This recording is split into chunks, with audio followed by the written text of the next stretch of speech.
നമസ്കാരം. ശ്രേഷ്ഠ ഭാരതം പൈതൃക ഭാരതത്തിലേക്ക് എല്ലാ പ്രിയപ്പെട്ട പ്രേക്ഷകർക്കും സ്വാഗതം. ഒപ്പം ആചാര്യസഭയ്ക്കും സ്വാഗതം. ശ്രേഷ്ഠ ഭാരതം പൈതൃക ഭാരതത്തിന്റെ 4ാം ഘട്ട മത്സരങ്ങളാണ് ഈ വേദിയിൽ നടന്നുകൊണ്ടിരിക്കുന്നത്. രൂപത്തിലും ഭാവത്തിലും പുത്തൻ ദൃശ്യാനുഭവം തന്നെയാണ് ഞങ്ങൾ നിങ്ങളിലേക്ക് എത്തിക്കുന്നത്. ഈ ഒരു ഘട്ടത്തിൽ 2 റൗണ്ടുകളാണ് ഉൾപ്പെടുത്തിയിരിക്കുന്നത്: സംവാദം, കഥാപാത്ര ഭാവ അവതരണം. അപ്പൊ നമുക്ക് ആരംഭിക്കാം. വജ്രവ്യൂഹം.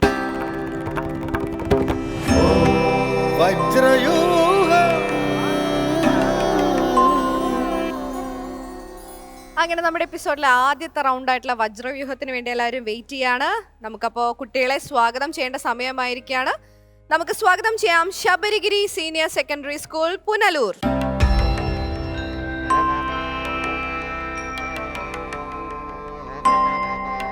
അടുത്തതായി നമുക്ക് സ്വാഗതം ചെയ്യാം കൈരളി വിദ്യാഭവൻ, നെടുമങ്ങാട്.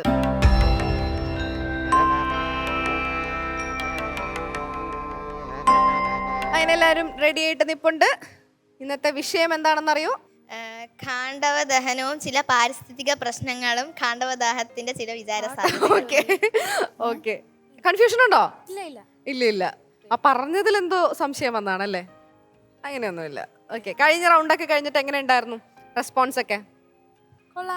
കൊള്ളായിരുന്നു. അപ്പൊ അനുകൂലിച്ച് കിട്ടണമെന്നാണോ പ്രതികൂലിച്ച് കിട്ടണമെന്നാണോ ആഗ്രഹം? രണ്ട് കിട്ടിയാലും എന്നാലും ഒരു ആഗ്രഹമൊക്കെ ഉണ്ടാവില്ലേ? അനുകൂലിച്ച് കിട്ടിയാൽ നല്ലായിരുന്നല്ലേ? ഇവിടെയോ പ്രതികൂലിക്കാനാണോ ഇഷ്ടം? പോയിന്റ്സ് കൂടുതൽ അതിനാണോ? എന്നാലും അത് കിട്ടിയാൽ നല്ലതായിരിക്കും. അങ്ങനെ കിട്ടാനായിട്ട് എന്തായാലും അനുഗ്രഹിക്കട്ടെ ദൈവം. നോക്കാം നമുക്ക്. സ്വാമിജി, അനുകൂലിച്ച് പറയേണ്ട സ്കൂൾ കൈരളി വിദ്യാഭവൻ, നെടുമങ്ങാട്. നേരെ ഓപ്പോസിറ്റ്, ഉൾട്ടടിച്ചു. കൈരളി നിങ്ങള് അനുകൂലിച്ചാണ് പറയേണ്ടത്. ഇനി അടുത്തത് പ്രതികൂലിച്ച് പറയേണ്ടത് ശബരിഗിരി സ്കൂള് പ്രതികൂലിച്ച് സംസാരിക്കണം. അപ്പോൾ ആരൊക്കെയാണ് എന്തൊക്കെയാണ് സംസാരിക്കേണ്ടതെന്നൊക്കെ തീരുമാനമായ സ്ഥിതിക്ക് നിങ്ങളെ നിയന്ത്രിക്കാനുള്ള ആളെ വിളിക്കട്ടെ. ലക്ഷ്മി ടീച്ചർ.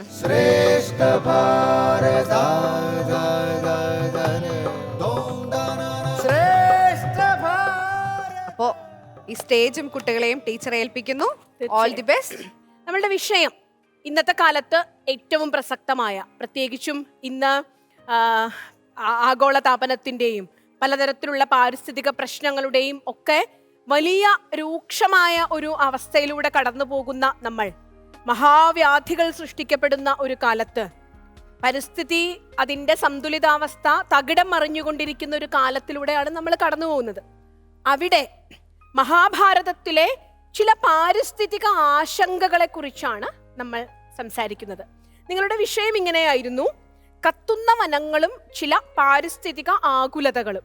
ഖാണ്ഡവ ദഹനത്തിന്റെ പശ്ചാത്തലത്തിലാണ് നമ്മുടെ ഇന്നത്തെ ചർച്ച പുരോഗമിക്കേണ്ടത്.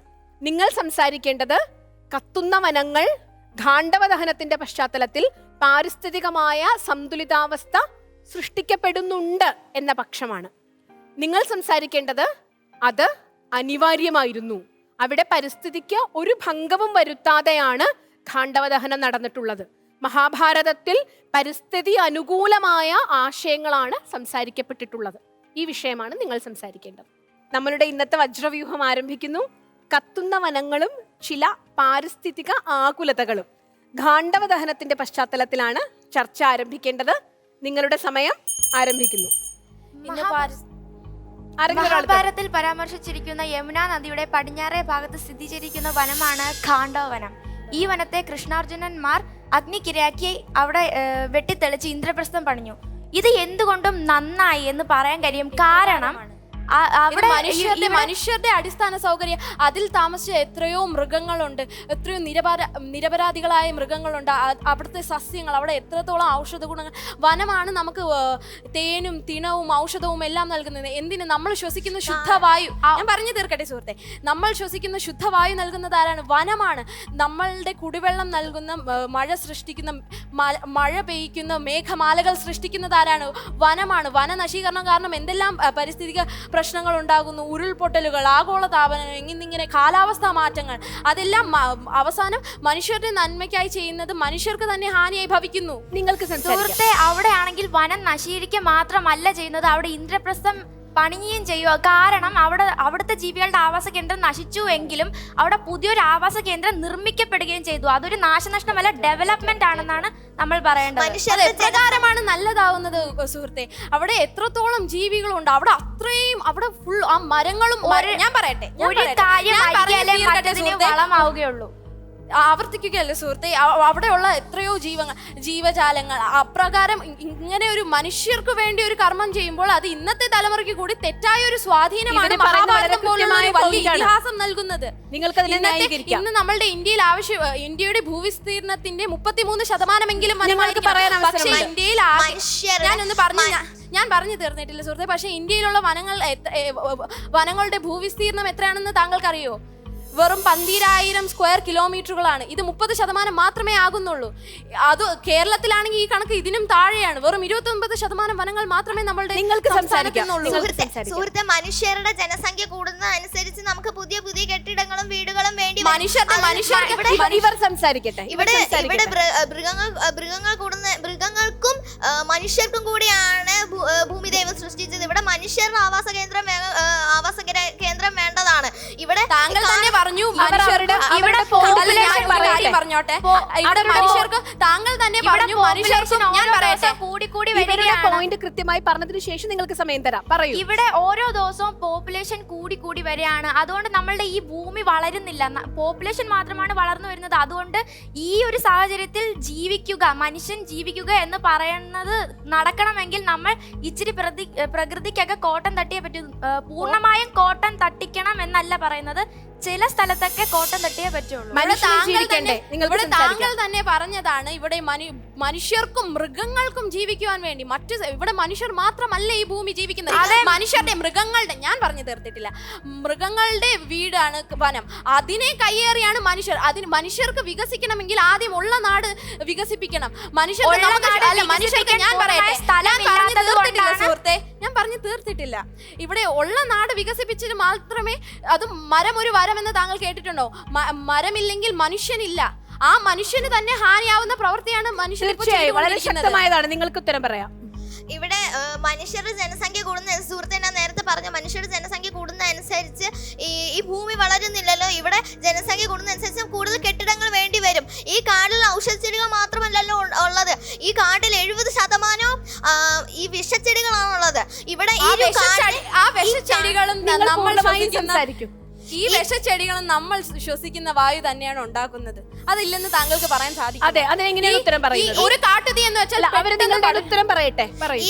ഈ കാടിനെ നശിപ്പിക്കുക, ഓക്സിജൻ കുറച്ച് ആ ഒരു കാടിന്റെ ഒരു ഭാഗം നശിപ്പിക്കുക, കുറച്ച് ഓക്സിജൻ എല്ലാം നഷ്ടപ്പെടുന്നത്. ഈ ഇടയ്ക്ക് USA ലിക്വിഡ് ട്രീ എന്ന് പറഞ്ഞൊരു കാര്യം കണ്ടുപിടിച്ചിട്ടുണ്ട്. അത് വെച്ച് നമുക്ക് ഓക്സിജൻ വനം നമുക്ക് ഫ്രീ ആയിട്ടാണ് നമ്മൾ ശ്വസിക്കുന്ന ഓക്സിജൻ നൽകുന്നത്. മറ്റൊരു കാര്യം എന്ന് വെച്ചാൽ കാട്ടുതീക്ക് ഒരു പ്രോപ്പർട്ടി ഉണ്ട്, അത് പെട്ടെന്ന് പടരുന്നതാണ്. താങ്കൾ ബന്ദിപ്പൂർ കാട്ടുതീനെ പറ്റി കേട്ടിട്ടുണ്ടോ? ഇന്ത്യയിൽ തന്നെ സംഭവിച്ച ഏറ്റവും വലിയ കാട്ടുതീയാണ്. അതിൽ 15,000 ഏക്കർ കാടാണ് നശിച്ചത്. എന്തിന്? ലോകത്ത് തന്നെ സംഭവിച്ച ഏറ്റവും വലിയ കാട്ടുതീ 2003 നടന്ന സൈബീരിയൻ ടൈഗ ഫോറസ്റ്റ് ഫയർസ്. അതിൽ 5 കോടി ഏക്കറുകളാണ് നശിപ്പിച്ചത് കാട്. അറിയാമോ?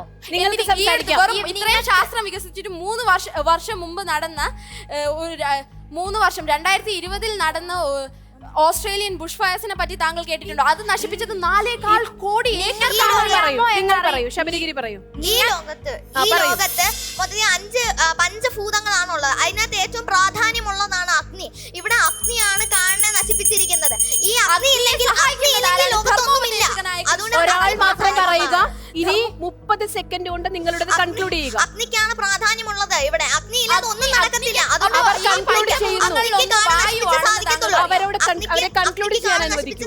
എന്നാൽ മാത്രം അഗ്നി അജീർണം മാറുകയുള്ളൂ. അഗ്നി ഇല്ലെങ്കിൽ ഇവിടെ യാഗങ്ങളൊന്നും നടക്കത്തില്ല. ഭൂമിക്ക് ചൂട് വേണം, ഭൂമിക്ക് ചൂടും തണുപ്പും വേണം. ഇതിൽ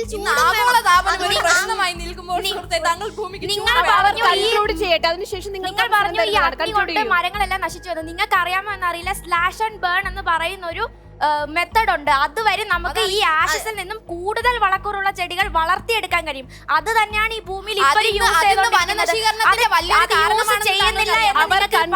ചെയ്യുകയാണ് അവരുടെ ആശയങ്ങൾ. വേഗം പറയൂ. അത് വനനശീകരണം ഒരു കാരണവശാലും പറയാൻ കഴിയത്തില്ല. കാരണം വളക്കൂറുള്ള മണ്ണാണ് അതിലൂടെ ഉണ്ടാവുന്നത്. അഗ്നിക്ക്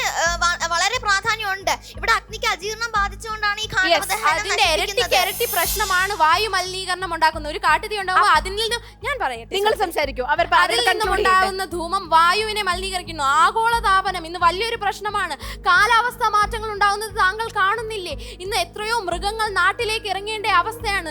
കടുവകൾ നരഭോജികളായി മാറിക്കൊണ്ടിരിക്കുകയാണ്. എത്രയോ വംശനാശ ഭീഷണി ഉള്ള മൃഗങ്ങൾ അതിൽ ഇനിയും മരിച്ചുകൊണ്ടിരിക്കുകയാണ്. നിങ്ങളുടെ ആശയങ്ങൾ കൺക്ലൂഡ് ചെയ്ത് സംസാരിക്കും. ഈ അതിൽ നിന്നും എല്ലാം നമുക്ക് കാണാൻ സാധിക്കുന്നത് എന്തുകൊണ്ടും വനനശീകരണത്തിന്റെ എന്താ പറയാ വനദഹനങ്ങളുടെ ദോഷവശങ്ങൾ അതിന്റെ ഗുണവശങ്ങളെക്കാൾ ഏറെയാണ്. അപ്പോൾ അതിന്റെ പ്രസക്തി എങ്ങനെയാണ് സുഹൃത്തെ, അന്നുണ്ടാക്കിയ ഇന്ദ്രപ്രസ്ഥമാണ് ഇപ്പം നമ്മുടെ ഭാരതത്തിന്റെ തലസ്ഥാന നഗരമായിട്ടുള്ള ഡൽഹി. അതിന് മറ്റ് കാരണങ്ങളുണ്ട് സുഹൃത്തെ.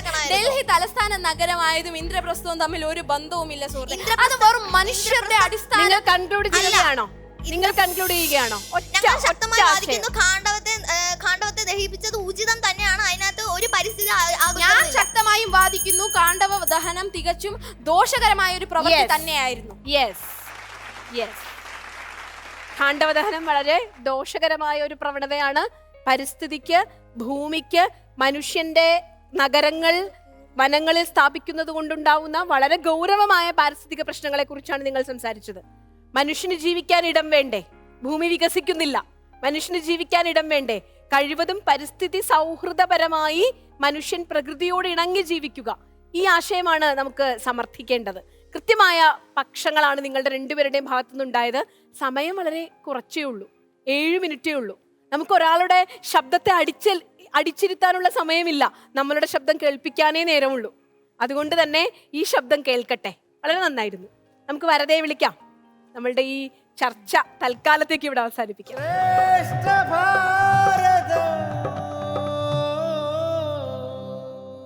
കലി അടങ്ങിയിട്ടില്ല. അതാണ് സംവാദക്കലി അടങ്ങാത്ത 2 വിഭാഗങ്ങളായി പോയി. ഇതിൽ ഏറ്റവും വലിയ പ്ലസ് എന്താണെന്നറിയോ? പരിസ്ഥിതിയെ കുറിച്ച് കൃത്യമായ ധാരണയുള്ള, ആധുനിക കാലത്ത് നടക്കുന്ന പരിസ്ഥിതി സംബന്ധമായ മൂവ്മെന്റ്സിനെ കുറിച്ച് പോലും ചർച്ച ചെയ്യാൻ കെൽപ്പുള്ള, ഇവരൊക്കെ 8-ലും 9-ലും പഠിക്കുന്ന കുട്ടികളാണ്. അവർ നമുക്കുണ്ട് എന്നുള്ളത് നമുക്ക് ആശ്വാസമാണ്. നല്ല പരിസ്ഥിതി ശാസ്ത്രജ്ഞന്മാരൊക്കെ ഉണ്ടായി വരട്ടെ നിങ്ങളുടെ ഇടയിൽ നിന്ന്.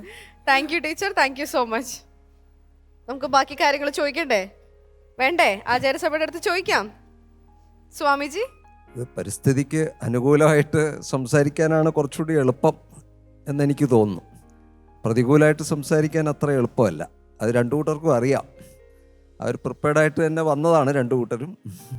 എന്നാലും 2 പേരും അവരവരുടെ ഭാഗത്ത് നിന്ന് അവരെ കൊണ്ട് പറ്റുന്ന രീതിയിലുള്ള വാദങ്ങളൊക്കെ ഉന്നയിച്ചിട്ടുണ്ട്. നമ്മുടെ ആധുനിക കാലഘട്ടത്തിൽ നിന്ന് നോക്കുമ്പോൾ കൂടുതൽ ആകുലതകൾ ഇന്നത്തെ കാലഘട്ടത്തിലാണ് എനിക്ക് തോന്നുന്നത്. ഏത് വികസനങ്ങൾ വന്നാലും പരിസ്ഥിതിക്ക് ദോഷമുണ്ടാവും, അത് ഉറപ്പാണ്. ഇവിടെ ഉണ്ടായിരിക്കുന്ന എല്ലാ നഗരങ്ങളും വനങ്ങളെ വെട്ടിത്തെളിച്ചുണ്ടായതാണ്. പണ്ടുകാലത്ത് ഒരു മരം വെട്ടുമ്പോൾ അതിനോട് ക്ഷമ ചോദിച്ചിരുന്നു. ഒരു മരത്തിന് പകരം 10 വൃക്ഷത്തൈകൾ നട്ടുപിടിപ്പിക്കുന്ന ഒരു സിസ്റ്റം ഉണ്ടായിരുന്നു. ഭരതൻ സൈന്യങ്ങളുമായിട്ട് പോകുമ്പോൾ ധാരാളം മരങ്ങൾ വെട്ടിമുറിക്കേണ്ടി വന്നിട്ടുണ്ട്. ഈ സൈന്യങ്ങളെ കൊണ്ടുപോകണമെങ്കിൽ ചതുരംഗപ്പടയോടുകൂടിയാണ് പോകുന്നത്. അപ്പോൾ ഭരതൻ പറയുന്നുണ്ട്, കൃത്യമായിട്ട് ഒരു വൃക്ഷം വെട്ടുമ്പോൾ 10 തൈകൾ വേറെ മാറ്റി നടണമെന്ന് പറയുന്നുണ്ട്. അപ്പോൾ പ്രകൃതി സംരക്ഷണം അന്നത്തെ ഒരു ഭാഗമായിരുന്നു. പ്രകൃതിയും മനുഷ്യനും ഈശ്വരനും തമ്മിലുള്ള ബന്ധം ഊട്ടിയുറപ്പിച്ചതാണ് ഭാരതീയ സംസ്കാരത്തിൽ കാണുന്നത്. രാമായണത്തിനാണെങ്കിലും പ്രകൃതി വർണ്ണനകൾ ധാരാളമുണ്ട്, മഹാഭാരതത്തിലുണ്ട്. എന്തായാലും 2 കൂട്ടരും നന്നായി വാദിച്ചിട്ടുണ്ട്. അഭിനന്ദനങ്ങൾ. നന്ദി സ്വാമിജി. അലക്സാണ്ടർ സർ, വളരെ ശ്രദ്ധേയമായ വിഷയം. 2 ടീമും വളരെ ഭംഗിയായിട്ട് വാദിച്ചു. അഭിനന്ദനങ്ങൾ. നമ്മൾ ഈ പരിസ്ഥിതിയെപ്പറ്റി സംസാരിക്കുമ്പം ആദ്യം മനസ്സിലാക്കേണ്ടത്, ഭൂമിയിൽ ജീവൻ നിലനിൽക്കുന്നത് ഇലപ്പച്ചയുടെ ഇന്ദ്രജാലം എന്ന് പറയുന്ന ഫോട്ടോസിന്തസിസിലൂടെയാണ്. കാർബൺ ഡയോക്സൈഡിനെ സംശീകരിച്ച് ഓക്സിജൻ പുറത്തേക്ക് വിട്ട് ജീവജാലങ്ങളെ നിർത്തുന്ന ഫോട്ടോസിന്തസിസ്. എന്നാൽ ഭാരതത്തിന് ഈ വൃക്ഷവുമായി വളരെ അടുത്ത ബന്ധമാണുള്ളത്. ഈശ്വര സങ്കല്പങ്ങളെ വൃക്ഷത്തിൻ്റെ ചുവട്ടിൽ സ്ഥാപിച്ച് കാവ് എന്ന് പറയുന്ന വലിയ സങ്കല്പം ഉണ്ടായി. കാവ് കോവിലായി, പിന്നെ അമ്പലമായി, പിന്നെ ക്ഷേത്രമായി. ഭാരതത്തിലെ ഇതിഹാസം എടുത്താൽ രാമായണത്തിൽ വനവാസന പോവുകയാണ് ശ്രീരാമൻ 14 വർഷം. രാമായണത്തിലെ ഏറ്റവും സുന്ദരമായി ഞാൻ കണ്ടിട്ടുള്ളതാണ് വാൽമീകി മഹർഷിയുടെ വനവർണ്ണന. ഒരു അധ്യായം നിറച്ച് വനം വർണ്ണിക്കുകയാണ് ഭംഗിയായിട്ട്, വനം എങ്ങനെ ഇരിക്കുന്നു എന്നുള്ളതാണ്. വാൽമീകിയുടെ വനവർണ്ണനയെ സൂപ്രസീഡ് ചെയ്തിട്ടുള്ളത് എനിക്ക് തോന്നുന്നു കാളിദാസൻ്റെ ഋതുസംഹാരം എന്ന് പറയുന്ന കാവ്യത്തിൽ ഈ വനങ്ങളുടെ പ്രകൃതി ഭംഗി വളരെ ഭംഗിയായിട്ട് വിവരിക്കുന്നുണ്ട്. ഭാരതത്തിൻ്റെ സങ്കല്പത്തിൽ ബ്രഹ്മചാര്യം, ഗാർഹസ്ഥ്യം, വാനപ്രസ്ഥം കഴിഞ്ഞാണ് സന്യാസം. അതായത് ഭൂമിയിൽ ജീവിക്കുന്ന, ഇന്ത്യയിൽ ജനിക്കുന്ന ഓരോരുത്തരും വാനപ്രസ്ഥം എന്ന് പറഞ്ഞാൽ വനത്തിൽ പോയി താമസിക്കുന്ന ഒരു കാലാവധിയുണ്ട്. ആ വാനപ്രസ്ഥം വളരെ ശ്രദ്ധേയമാണ്. മഹാഭാരതത്തിൽ പഞ്ചപാണ്ഡവന്മാർ വനവാസമാണ്, 12 വർഷം വനവാസം, അജ്ഞാതവാസത്തിന് മുമ്പ്. അപ്പോൾ മഹാഭാരതത്തിലെ വനവാസം വളരെ പ്രത്യേകം മനസ്സിലാക്കാനുള്ള ഒന്നാണ്. മഹർഷിമാരുടെ ചർച്ചകൾ നമ്മൾ ശ്രദ്ധിച്ചിട്ടുണ്ടോ? മഹർഷിമാരെല്ലാം മരത്തിൻ്റെ ചുവട്ടിലിരുന്നാണ് അവരുടെ പാണ്ഡിത്യം വിളമ്പുന്നത്. ബുദ്ധഭഗവാന് ബോധതയുണ്ടായപ്പോഴാണ് ആൽമരത്തിന് ചുവട്ടി പോയിരുന്നപ്പോൾ ബോധതയുണ്ടായി.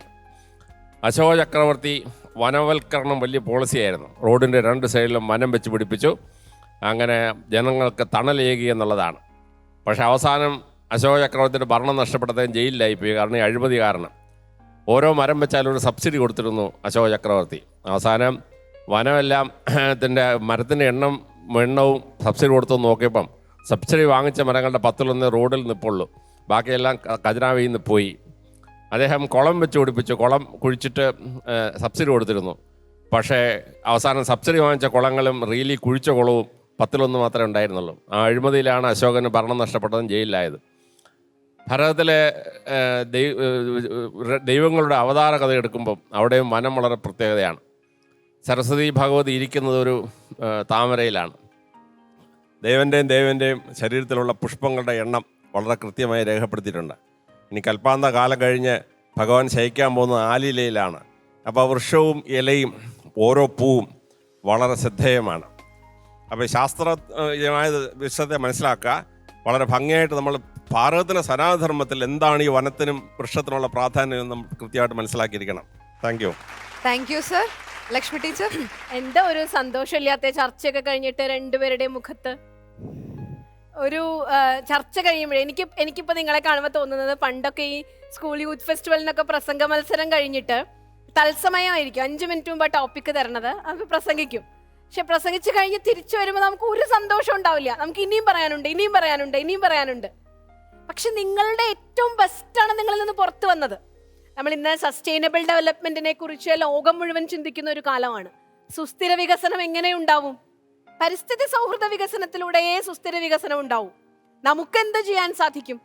നമുക്ക് വനം നശിപ്പിക്കല്ലേ എന്ന് ഇവിടെ കിടന്ന് എത്ര ഉറക്ക വിളിച്ചു പറഞ്ഞാലും നശിക്കേണ്ടതൊക്കെ ഈ ലോകത്ത് നശിച്ചുകൊണ്ടേയിരിക്കുന്നു, അല്ലേ?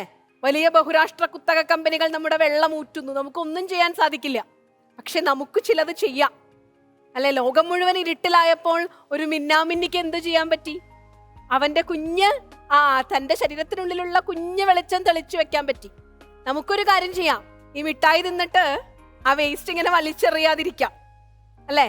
റീയൂസ് ചെയ്യാൻ സാധ്യതയുള്ള പ്ലാസ്റ്റിക്കുകൾ ഉപയോഗിച്ചുകൊണ്ട് നമ്മുടെ സ്കൂളിൽ നടത്തുന്ന പരിപാടികൾക്ക് ഇപ്പൊ നിങ്ങളൊക്കെ അങ്ങനെ ചെയ്യുന്നുണ്ട്, അല്ലേ? തുണിയുടെ ബാനർ ഉപയോഗിച്ചുകൊണ്ട് ഒരു ഗ്രീൻ പ്രോട്ടോകോൾ എന്ന് നമ്മൾ പറയും. അതുപോലെ നമുക്ക് നമ്മുടെ വീട്ടിൽ പ്ലാസ്റ്റിക് ഉപയോഗം കുറച്ചുകൊണ്ട് പ്രകൃതിയോട് ചേർന്ന് നിൽക്കാം. അതേ സാധിക്കുള്ളൂ.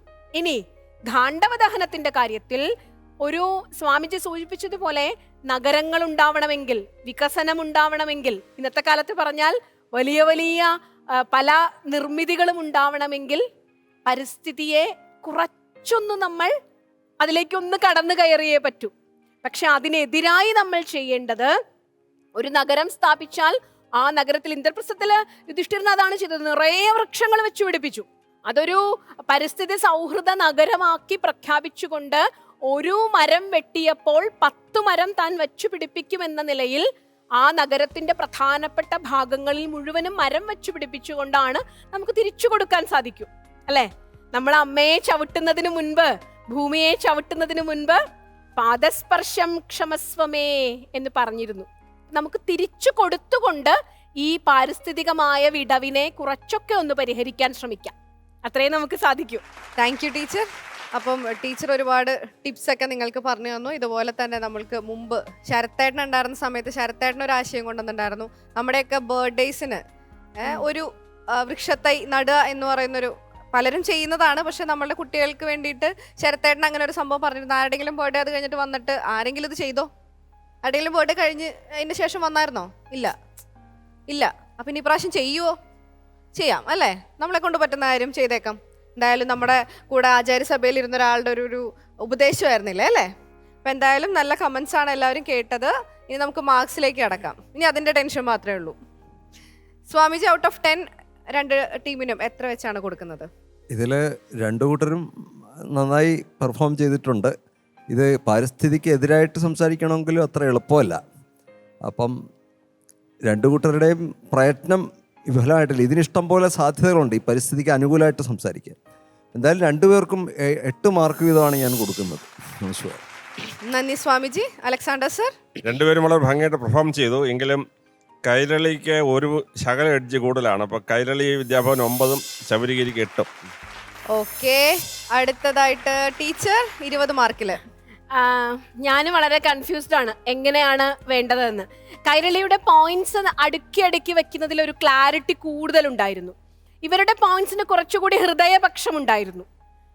കൃത്യമായി അവരത് കൺവേ ചെയ്യാൻ ശ്രമിച്ചിരുന്നു. പക്ഷെ എനിക്ക് പോയിന്റ്സ് അടുക്കുന്നതിലെ കുറച്ചുകൂടി ക്ലാരിറ്റി കൈരളിക്ക് തോന്നിയത് കൊണ്ട് 19 കൈരളിക്കും 18 ശബരിഗിരിക്കും കൊടുക്കും. ശബരിഗിരിക്ക് 34 മാർക്കും കൈരളി വിദ്യാഭവന് 36 മാർക്കുമാണ് കിട്ടിയിരിക്കുന്നത്. കൺഗ്രാറ്റുലേഷൻസ് രണ്ടു കൂട്ടർക്കും. അപ്പൊ ഇനി ഇതുപോലെ നല്ല നല്ല റൗണ്ടുകളായിട്ട് വരണം. അതിനു മുമ്പ് ഇവിടെ വേറൊരാളുടെ ഒരു ചെറിയൊരു പെർഫോമൻസ് ഉണ്ട് അല്ലേ? മോളൊരു സ്പീച്ച് അല്ലേ? നമുക്ക് അതൊന്ന് കേട്ടാലോ ടീച്ചറെ? Respected judges, teachers, parents, grandparents, and all my dear friends all around the globe.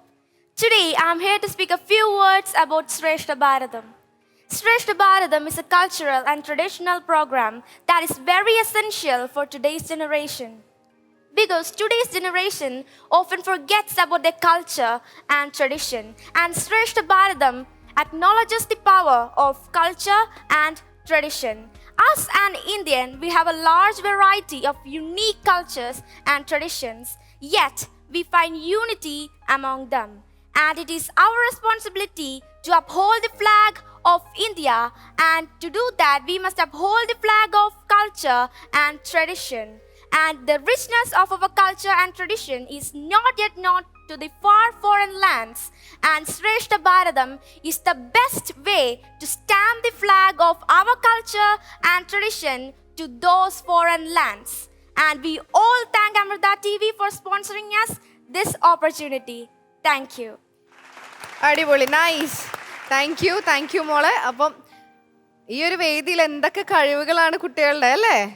ഓരോ എന്താ പറയുക എപ്പിസോഡ് വരുമ്പോഴും ഓരോ കുട്ടികളും ഓരോരോ പെർഫോമൻസും കൊണ്ട് വരുമ്പോൾ ഭയങ്കര സന്തോഷമുണ്ട്. ഇനി നിങ്ങളുടെയൊക്കെ അടുത്ത റൗണ്ടുകളിൽ ഞങ്ങൾ എക്സ്പെക്ട് ചെയ്യുന്നുണ്ട് കേട്ടോ. അപ്പം എന്തായാലും ശ്രേഷ്ഠ ഭാരതത്തിനെ കുറിച്ചൊരു കവിത ഉണ്ടായിരുന്നു, ഇപ്പം സ്പീച്ചുണ്ട്, ഇനി എന്തൊക്കെയാണ് വരാമെന്ന് നമുക്ക് നോക്കാം. അപ്പം എന്തായാലും ഇന്ന് നമ്മുടെ ഈ ഒരു റൗണ്ട് നമ്മൾ വൈൻഡ് അപ്പ് ചെയ്യാൻ പോവാണ്. അപ്പോൾ വജ്രവ്യൂഹം ഇവിടെ അവസാനിക്കുകയാണ്. ഇനി നമുക്ക് ആരംഭിക്കാം മകരവ്യൂഹം.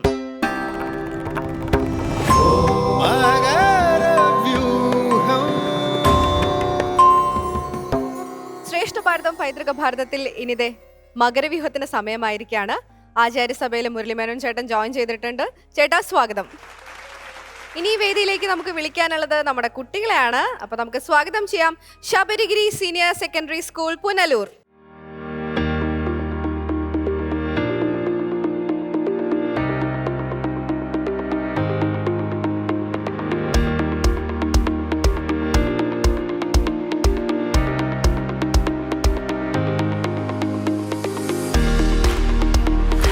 നമസ്കാരം, ഞങ്ങൾ ശബരിഗിരി സ്കൂൾ പുനലൂരിലെ വിദ്യാർത്ഥിനികളാണ്.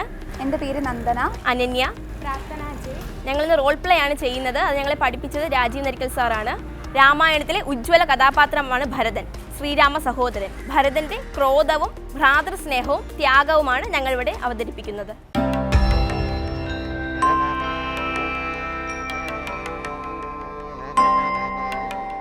അങ്ങനെ 3 പേരും റെഡി ആയിട്ട് നിപ്പുണ്ട്. ഏതാണ് ക്യാരക്ടർ? ഭരതൻ. ഭരതനാണ്. ഓക്കെ, ആദ്യം നമുക്ക് പരിചയപ്പെട്ട് തന്നെ ആദ്യം തുടങ്ങാം. പേര്? അനന്യ. എത്രാം ക്ലാസ്സിലാ? 8th. പ്രാർത്ഥന ജെ 9th. നന്ദന +2. ഓക്കെ, ഇനി ഏതൊക്കെ ഭാവങ്ങളാ? ഞങ്ങൾ ക്രോധം, ത്യാഗം, ഭ്രാതൃസ്നേഹം. Okay, nice. അപ്പം ഇതിലെല്ലാവരും മുമ്പ് വന്നിട്ടുള്ളതാണോ? അല്ലേ, 3 പേരും വന്നിട്ടുണ്ടല്ലോ അല്ലേ? അതുകൊണ്ട് കുറച്ചുകൂടി ഈസി ആയിരിക്കും തോന്നുന്നു ബാക്കിയുള്ളവരെ അപേക്ഷിച്ച് അല്ലേ? അപ്പം ഓരോരുത്തരും നന്നായിട്ട് പ്രാക്ടീസ് ചെയ്തിട്ടല്ലേ വന്നിരിക്കുന്നത്. അപ്പൊ പിന്നെ നമുക്ക് അങ്ങ് തുടങ്ങിയാലോ, അധികം സമയം കളയാണ്ട്. All the best. രാമായണത്തിലെ ഉജ്ജ്വല കഥാപാത്രമാണ് ഭരതൻ, ശ്രീരാമ സഹോദരൻ. ശ്രീരാമൻ വനവാസത്തിനായി പോകുമ്പോൾ അതിന് കാരണക്കാരിയായ തന്റെ മാതാവ് കൈകേയിയോട് അടങ്ങാത്ത കോപവും അമർഷവും ഭരതൻ പ്രകടിപ്പിക്കുന്നു. ഭരതന്റെ കോപവും ഭ്രാതൃസ്നേഹവും ത്യാഗവുമാണ് ഇവിടെ അവതരിപ്പിക്കുന്നത്.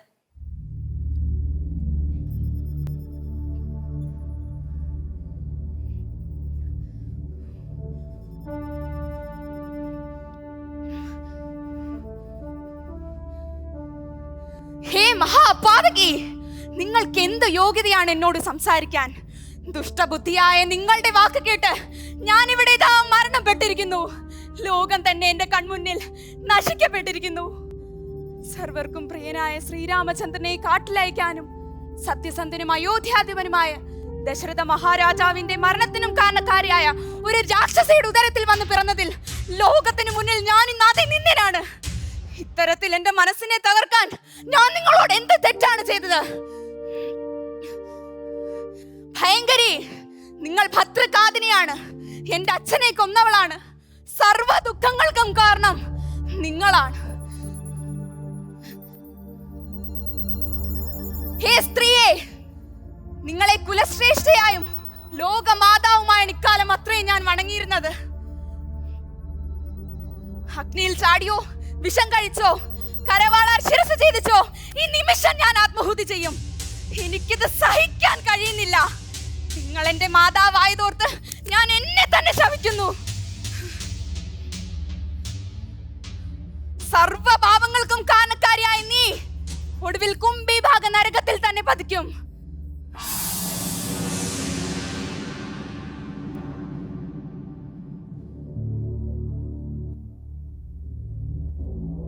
ധന്യരിൽ ധന്യനായ എന്റെ ജ്യേഷ്ഠൻ, അഭിമന്യനായ മാർഗദർശി, സ്നേഹസമ്പന്നനായ സുഹൃത്ത്, ധർമ്മമൂർത്തിയായ ശ്രീരാമചന്ദ്രദേവൻ 14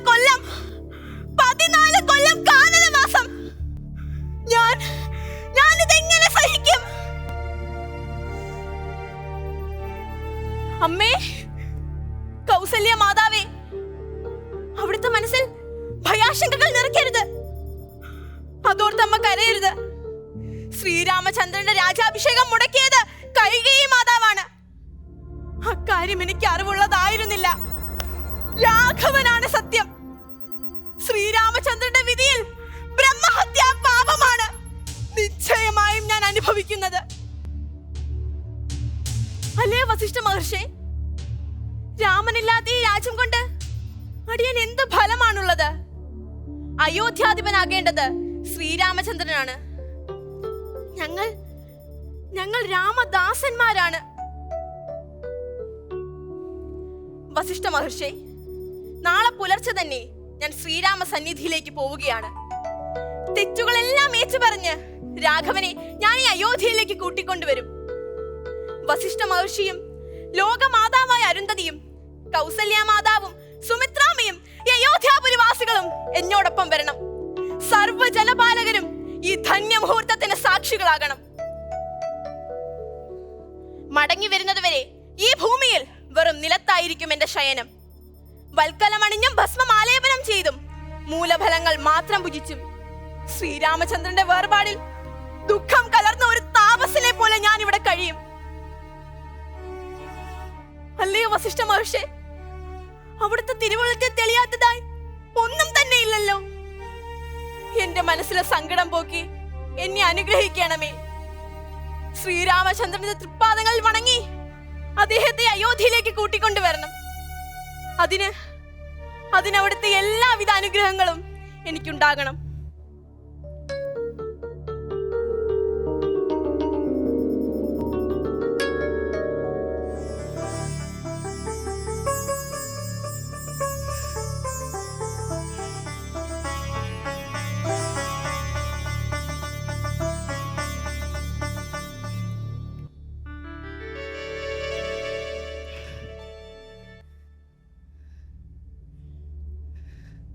നീണ്ട 14 വർഷങ്ങൾ എന്റെ കാത്തിരിപ്പിന് വിരാമമാവുകയാണ്.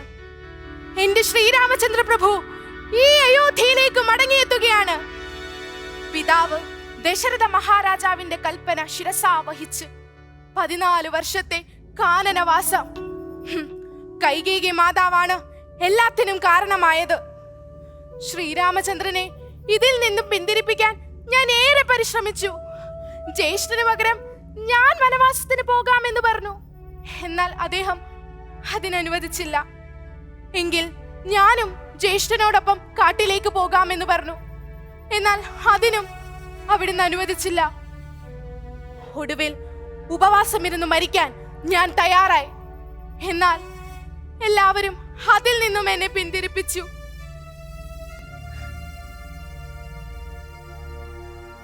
ശ്രീരാമ ജ്യേഷ്ഠന്റെ ഈ പാദുകങ്ങൾ വാങ്ങി സിംഹാസനത്തിൽ വെച്ച് ഞാൻ പൂജിച്ചു. രാമരാജ്യ പ്രതീകമായി ഈ പാദുകങ്ങളാണ് ഭരണം നടത്തിയത്. രാമനില്ലാത്ത കൊട്ടാരത്തിലെ സിംഹാസനത്തിൽ ഞാൻ ഇരുന്നില്ല. അധികാരത്തിന്റെ രത്നകിരീടവും ഞാൻ ധരിച്ചില്ല. മരവുരി ഉടുത്ത് വെറും നിലത്തുറങ്ങി ഒരു കാനനവാസിയെ പോലെ, ഒരു താപസനെ പോലെ ഞാൻ ജീവിച്ചു. നാളെ അദ്ദേഹം മടങ്ങിയെത്തുകയാണ്. തന്റെ ദൗത്യങ്ങൾ പൂർത്തീകരിച്ച് രാവണ നിഗ്രഹം നടത്തി വിജയശ്രീലാളിതനായി വരികയാണ്.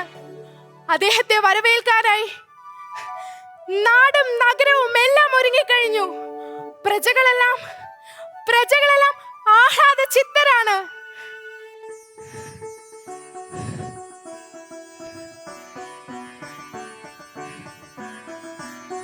അന്ന് ഞാൻ ഒരു പ്രതിജ്ഞ ചെയ്തിരുന്നു. നാളെ അദ്ദേഹം മടങ്ങിയെത്തിയില്ലെങ്കിൽ അഗ്നിയിൽ ചാടി ആത്മാഹുതി ചെയ്യും. ഇതിൽ നിന്നും ഒരിക്കലും ഞാൻ വ്യതിചലിക്കില്ല. എന്റെ ശ്രീരാമചന്ദ്രനാണ് സത്യം.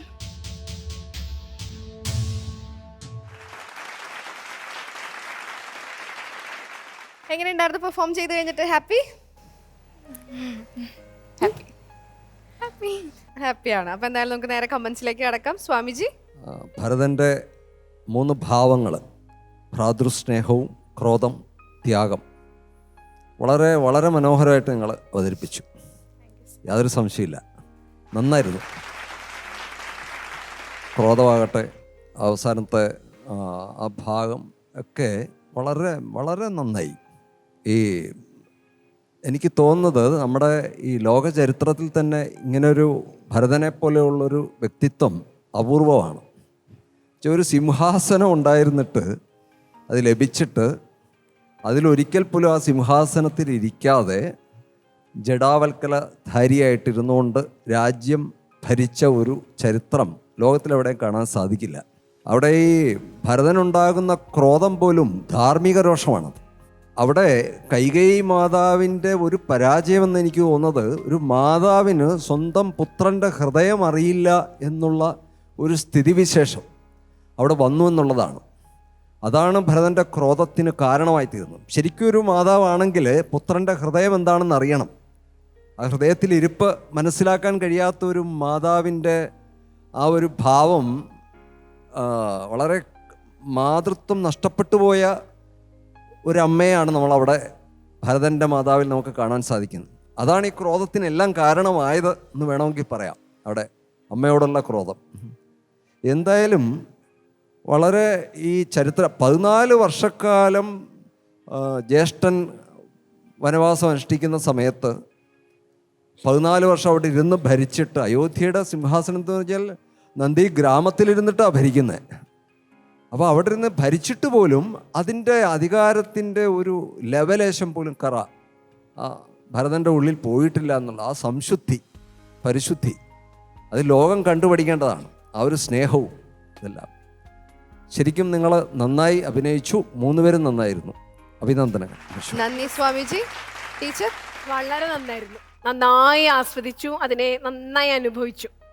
വിവേകാനന്ദ സ്വാമികളുടെ പ്രസിദ്ധമായ ഒരു വാക്യമുണ്ട്.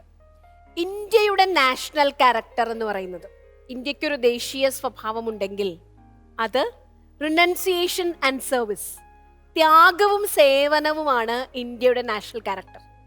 ഇത് കൃത്യമായി നമ്മുടെ ഇതിഹാസങ്ങളിലൂടെ, പുരാണങ്ങളിലൂടെ ഒക്കെ ഭാരതം എന്നും വെളിപ്പെടുത്തിയിട്ടുണ്ട്. ത്യാഗമാണ് നമ്മുടെ ഏറ്റവും വലിയ ജീവിതാദർശമെന്ന് സ്വാമിജി പറഞ്ഞതുപോലെ ലോക ചരിത്രത്തിൽ ഒരിടത്തും, ലോക സാഹിത്യത്തിൽ ഒരിടത്തും ഭരതനെ പോലെ ഒരു ക്യാരക്ടറിനെ സൃഷ്ടിക്കാൻ പറ്റില്ല. കാരണം അധികാരം എപ്പോഴും എന്താണ്? അധികാരം മനുഷ്യനെ ഭ്രമിപ്പിക്കും, അല്ലെ? സഹോദരനെ കൊന്നിട്ടായാലും അച്ഛനെ ഇല്ലാതാക്കിയിട്ടായാലും ഇങ്ങനെയല്ലേ നമ്മൾ ലോക സാഹിത്യത്തിലൊക്കെ കണ്ടിട്ടുള്ളത്. കൊന്ന് പടവെട്ടി നേടിയെടുക്കുന്നതാണ് അധികാരം. അധികാരം നേടിയെടുക്കാൻ വേണ്ടി മനുഷ്യൻ അന്ധനായി പോവും, നാമല്ലാതായി മാറും. അങ്ങനെ ഒരിടത്താണ് ഒരേ ഒരു ഭരതൻ തനിക്ക് കിട്ടിയ അധികാരം പോലും ജ്യേഷ്ഠന് വേണ്ടി ത്യജിച്ചുകൊണ്ട് താപസനായി രാമദാസനായി ഭരിക്കുന്നു. ഇങ്ങനെ ഒരു ക്യാരക്ടറിനെ സൃഷ്ടിക്കാൻ പറ്റിയത് ഇന്ത്യയുടെ ഈ നാഷണൽ ക്യാരക്ടറാണ്. അതുകൊണ്ട് തന്നെ ഈ അവതരണം മികച്ചതായി, ഈ ആശയവും മികച്ചതായി. വളരെ നന്നായി. Thank you teacher. Alexander sir? School വളരെ ഭംഗിയായിട്ട് അഭിനയിച്ചു. അപ്പോൾ നമ്മുടെ സനാതനധർമ്മത്തിലെ 7 ഭരതന്മാരുണ്ട്. ഋഗ്വേദത്തിലെ പ്രസിദ്ധമായ ഭരതകുലം സ്ഥാപിച്ച ഭരതനുണ്ട്, ദാസരാജ്ഞ യുദ്ധം ജയിച്ച സുദാസ് എന്ന ഭരതനുണ്ട്, രാമായണത്തിലെ ഭരതനുണ്ട്, ഭാഗവതത്തിലെ പ്രസിദ്ധനായ ഭരതരാജാവുണ്ട്, നാട്യശാസ്ത്രം എഴുതിയ ഭരതമുനിയുണ്ട്, ജൈനമതത്തിലെ പ്രസിദ്ധനായ ഭരതമുനിയുണ്ട്. അപ്പോൾ ഇങ്ങനെ 6-7 ഭരതന്മാരുണ്ട്. പക്ഷേ ഈ ഓരോ ഭരതനെ പഠിക്കുമ്പോഴും ഈ ഈ രാമായണത്തിലെ ഭരതൻ വളരെ ശ്രദ്ധേയമായിട്ടുള്ള ഒരാളാണ്. അദ്ദേഹത്തെ വളരെ കൃത്യമായി ഈ കുട്ടികൾ അഭിനയിച്ചു. വളരെ സന്തോഷം.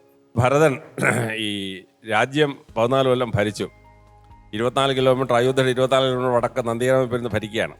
വാസ്തവത്തിൽ രാമരാജ്യത്തിൻ്റെ ഫൗണ്ടേഷൻ ഇട്ടത് ഭരതനാണ്. ഭരതൻ്റെ ആ ഭരണപരിഷ്കാരങ്ങൾ വളരെ നിർത്തി നോക്കുമ്പോൾ വളരെ കൃത്യമായിട്ട് മനസ്സിലാക്കാൻ പറ്റും. ഇനി ആ ഭരതൻ 14 കൊല്ലം ഭരിച്ചപ്പോൾ എന്തൊക്കെ ത്യാഗം സഹിച്ചതെന്നാണ്. ഒന്ന്,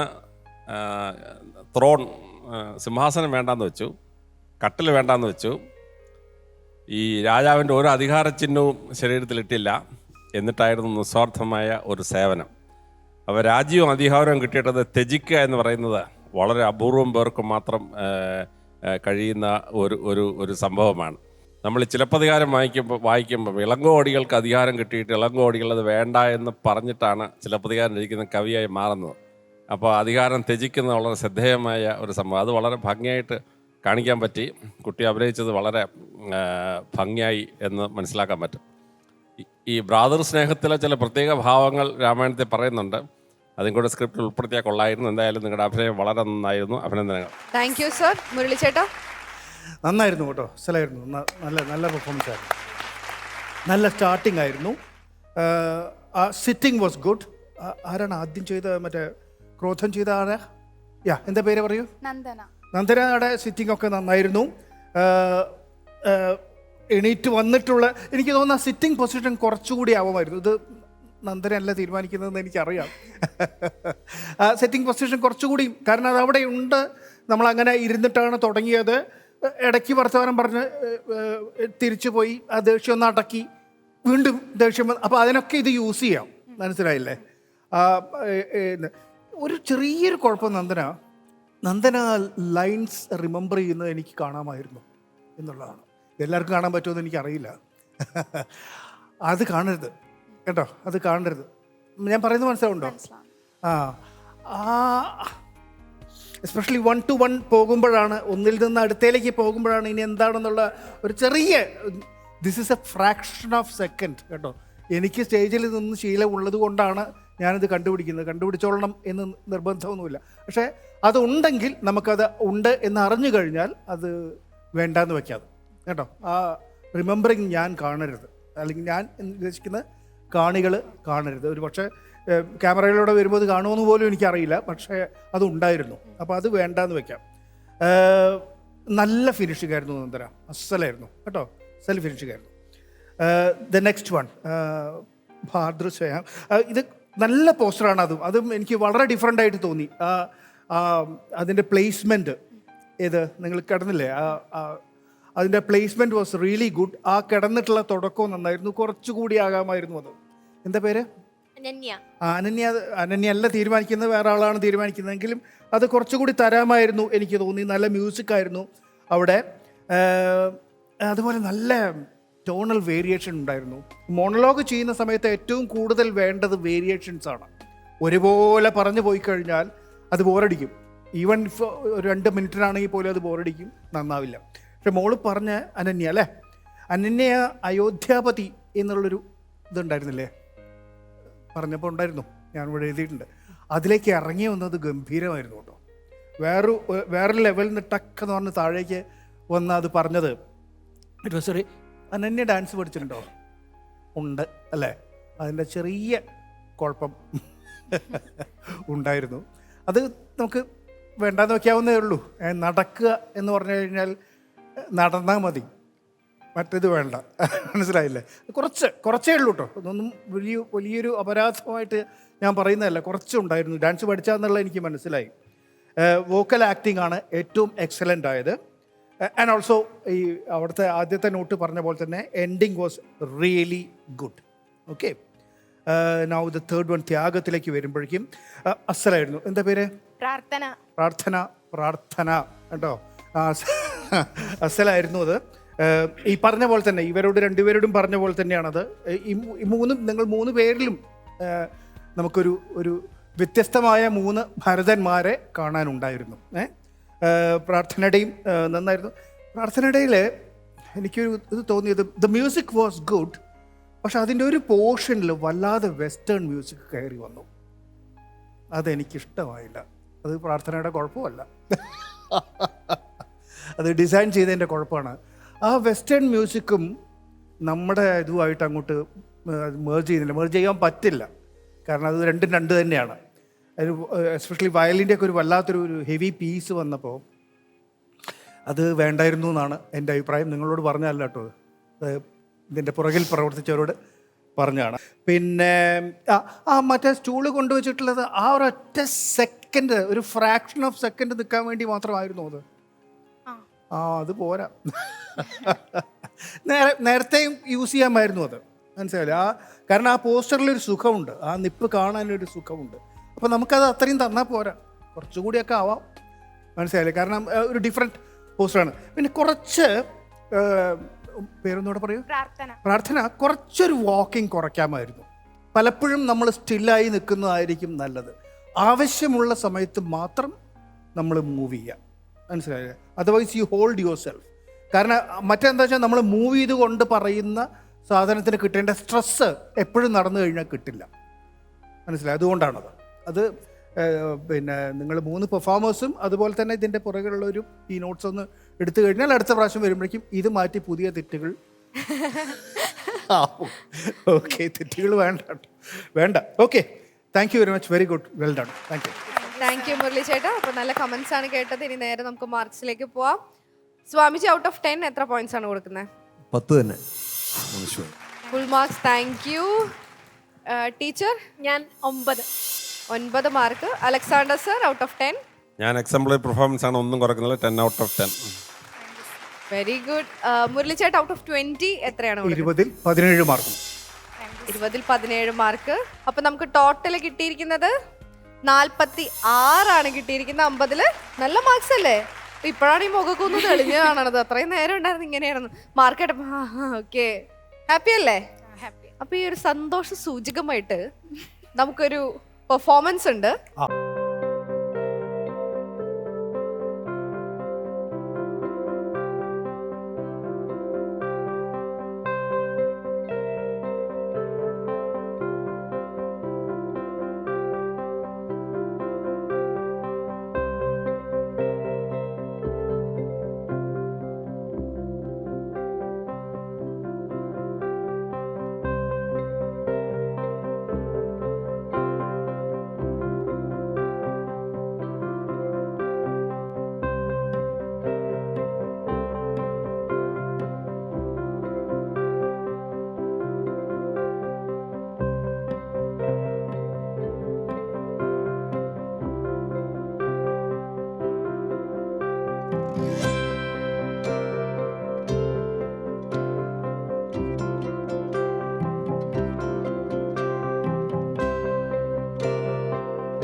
ചെയ്തു. Thank you for that. അപ്പം നല്ല മാർക്സും കിട്ടി, നല്ലൊരു പെർഫോമൻസും കണ്ടു. അടിപൊളിയായല്ലേ മൊത്തത്തിൽ?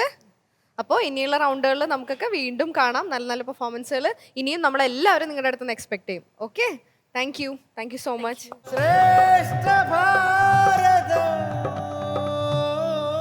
ശ്രേഷ്ഠ ഭാരതം പൈതൃക ഭാരതത്തിന്റെ ഇന്നത്തെ എപ്പിസോഡ് അവസാനിക്കാനുള്ള സമയമായിരിക്കുകയാണ്. ഇന്നത്തെ എപ്പിസോഡിൽ ആദ്യം തന്നെ കത്തുന്ന വനങ്ങളും പാരിസ്ഥിതിക ആകുലതകളും എന്ന വിഷയത്തെ ആസ്പദമാക്കി ഒരു ഡിബേറ്റ് നമ്മൾ കണ്ടു. അതിനുശേഷം ഭരതന്റെ 3 ഭാവങ്ങൾ നമ്മൾ കണ്ടു കഴിഞ്ഞു. ശ്രേഷ്ഠ ഭാരതം പൈതൃക ഭാരതത്തിന്റെ ഇന്നത്തെ എപ്പിസോഡ് ഇവിടെ അവസാനിക്കുകയാണ്. ആചാര്യസഭയ്ക്ക് നന്ദി, പ്രേക്ഷകർക്ക് നന്ദി, ശുഭദിനം.